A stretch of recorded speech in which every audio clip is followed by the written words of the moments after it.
Hi అండి అందరికీ ఈరోజు మన ఛానల్లో తినే కొద్దీ తినాలనిపించే టేస్టీ బొబ్బట్లు తయారు చేస్తున్నాను.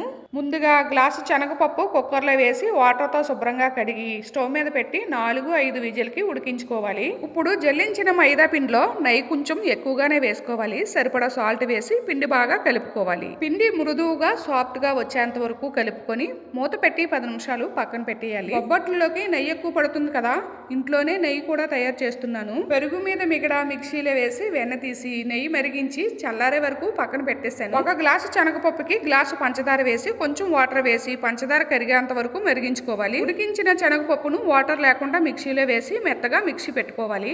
మరుగుతూ ఉన్న పంచదార పాకంలో 1 స్పూన్ యాలకుల పొడి, మిక్సీ పెట్టిన శనగపప్పు వేసి లో ఫ్లేమ్ లో పూర్ణం దగ్గర పడేంత వరకు కలుపుతూ ఉండాలి. ముందుగా కలిపి పక్కన పెట్టుకున్న పిండిను మరొకసారి బాగా కలుపుకొని చిన్న చిన్న ఉండలుగా తీసుకొని పూరీలాగా అద్దుకొని మధ్యలో పూర్ణం పెట్టి పూరీతో పూర్ణం మొత్తం క్లోజ్ చేసేయాలి. అరిటాకు మీద కానీ కవర్ మీద కానీ కొంచెం కొంచెం నెయ్యి వేసుకుంటూ ఇలాగా బొబ్బట్లులాగా తయారు చేసుకోవాలి. ఇప్పుడు బాగా కాలుతూ ఉన్న పెనం మీద మనం తయారు చేసుకున్న బొబ్బట్టును వేసి అటు ఇటు తిప్పుతూ లో ఫ్లేమ్ లో కొంచెం కొంచెం నెయ్యి వేసుకుంటూ దోరగా కాల్చుకోవాలి. నెయ్యి ప్లేస్ లో నెయ్యి లేకపోతే ఆయిల్ కూడా వేసుకొని బొబ్బట్లు తయారు చేసుకోవచ్చు. లో ఫ్లేమ్ లో కాలుతూ ఉండగా సేమ్ ప్రాసెస్ లో మిగతా బొబ్బట్లు కూడా తయారు చేసుకొని 1 by 1 దోరగా ఇలా బొబ్బట్లు కాల్చుకొని ఒక ప్లేట్ లోకి తీసుకోవాలి. గుమగుమలాడే నోరూరించే తినే కొద్దీ తినాలనిపించే టేస్టీ బొబ్బట్లు అయితే రెడీ అయిపోయింది.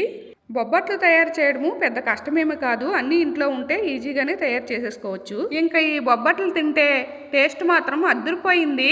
మరిన్ని వీడియోస్ కోసం మన ఛానల్ లైక్ చేసి సబ్స్క్రైబ్ చేసుకోండి.